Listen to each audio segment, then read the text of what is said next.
লাগিয়েছে? জাল লাগিয়ে দিয়েছে। আবার ওখানে পাখিরা ডিম পারছে। জোরে বলুন দোস্ত বন্ধুগণ ভাই, আল্লাহ যাকে মারবে তাকে বাঁচাবে কি? পারবে কেউ বাঁচাতে? তাকে কেউ বাঁচাতে পারে না। আল্লাহ যাকে বাঁচাবে তাকে কেউ মারতে পারে না। আল্লাহ চাইলে সকালে আমির, বিকালে ফকির করে দিতে পারে। মুসলমান ভাই বাবাজি, তাই আপনি আপনাকে আমাকে আল্লাহর বেশি বেশি শুকরিয়া আদায় করতে হবে যে আল্লাহ আমাকে আপনাকে করে খাওয়ার জন্য দুটো হাত দিয়েছে, দেয়নি ভাই? এই দুটো যদি হাত না হতো তো আমরা যে অন্যের দ্বারে দ্বারে গিয়ে মাংবো, ওটাও হাত তো নাই নাকি? টাকাটা যে নিব ওটাও তো আপনার আমার কাছে নাই।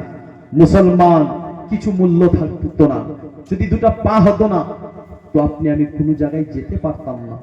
এই বেরাদার, তো আল্লাহ এত সুন্দর, এত আপনার শক্তিশালী, আপনার বেরাদার সুন্দর একটা এত বড় নেয়ামত দান করার পরে কেন আপনি আমি আল্লাহর শুকরিয়া আদা করি না? কেন না শুকরি করি? আরে নবীর বেটি ফাতেমা ছিলেন, ফাতেমা, যার বাড়িতে 3 দিন আপনার চুলহার মধ্যে আগুন জ্বলেনি। জোরে বলুন সুবহানাল্লাহ। তারপর কোন ভিক্ষুককে ভিখারি দেয়নি। জোরে বলুন, কোন ভিক্ষুককে খালি হাতে আপনার ফিরিয়ে দেয়নি। দোস্ত বন্ধুগণ ভাই বাবাজিরা, এটাই শুধু নয়, আমার নবী মুস্তাফা যখন বিয়ে করলেন হযরত মা খাদিজাকে, কাকে? কাকে? মা খাদিজাকে। কেন? একটা জীবনীত মেহফিল না, তারপর আমি আপনাকে খালি সংক্ষিপ্ত বলছি। মা খাদিজাকে যখন বিয়ে করলেন তো মা খাদিজার প্রতি 3টা শর্ত রেখেছিলেন। কয়টা? কয়টা? 3টা। আবু তালিবের কাছে নবী আমার লালন পালন হতে লাগলো আব্দুল মুত্তালিবের পর। যখন বিয়ের প্রস্তাব, খাদিজা নবীর সততা দেখে বিয়ের প্রস্তাব দিল, নবী আমার বলেছিলেন, খাদিজা আমি বিয়ে করতে পারি, তবে 3টা শর্ত। কি শর্ত? 1 নম্বর শর্ত, আবু তালিব আপনার তার ভাতিজাকে বলছিলেন, বেটা এরকম এরকম ব্যাপার, শর্ত দিয়ে গেছে, কালকে সকালবেলা আপনার খাদিজা বিয়ের প্রস্তাব দিয়ে গেছে, সকালবেলা আবার এই খবরটা তাকে দিতে হবে, তুমি বলো তুমি কি বিয়ে করবে? তো বলেছিলেন, চাচা বিয়ে তো করব, তবে 3টা আমার শর্ত রয়েছে। কয়টা? 3টা। কি কি? বলে, চাচা সর্বপ্রথম শর্ত হলো যে আমি আপনার চাই তার যত সম্পদ রয়েছে, যত দৌলত রয়েছে, সবকিছু, এসব দৌলত গুলো ফকির মিসকিন এতিমদেরকে দান করে দিতে হবে।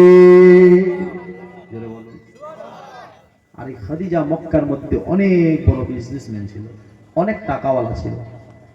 খাদিজাকে চাচা সর্বপ্রথম এই জিনিসটা মানতে হবে।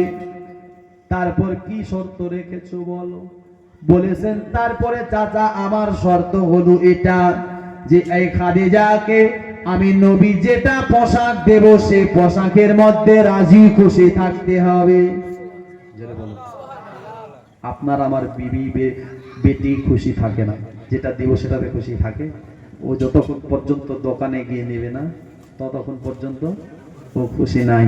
বেরাদার বন্ধুগণ ভাই, আমার দয়ার নবী মায়ার নবী মুস্তাফা বলে, চাচা এটা তো হলো 2য় নম্বর শর্ত হলো আমার কি, যে আপনার উনি দেখবেন 5 দিন ধরে খাবার পাইনি, আমার বাড়িতে চুলার মধ্যে আগুন জ্বলে না, 3 দিন ধরে চুলাতে আগুন জ্বলে না, আপনার 7 দিন ধরে চুলার মধ্যে আগুন জ্বলে না, বা 7 দিন পরে আমার চাচা 7 দিন পরে আমার এ খাদিজা যদি আপনার একটা খেজুর পায়, খেজুর 7 দিন পর কিন্তু খুব খাবার মন করবে। কেন? 7 দিন পর আপনার অনেক আপনার খারাপ লাগবে, মনটা শুধু খেতে চাইবে। উনি 7 দিন পর উনার কাছে একটা খেজুর আসবে, খেজুরটা মুখে দিতে যাবে কি এমনি সময় যদি একটা ভিখারি চলে আসে, ওই খেজুরটা না খেয়ে ভিখারিটাকে দিয়ে দিতে হবে। এই 3টা শর্ত যদি মানতে পারে আমি রাজি। জোরে বলুন, আমি রাজি। আবু তালিব চিন্তায় পড়ে গেল, উনি এক এত টাকার মালকানি, আর উনার কাছে এই শর্তগুলো উনি কেমন করে মানবে? এটা কেমন করে হতে পারে? হ্যাঁ ভাতিজা, তুমি বিয়ে করবে না ডাইরেক্ট বলে দাও, ইনকার করে দাও, এরকম কিসের শর্ত? দোস্ত বন্ধুগণ, হে বাবাজি, তারপরে আপনার চলে গেলেন। তারপর আপনার এই আবু তালিব গিয়ে ডাইরেক্ট খাদিজাকে কি বললেন যে শুনেন একটা কথা, যে আমার ভাতিজা বিয়ে করবে না, আমার ভাতিজা কি করবে না? বিয়ে করবে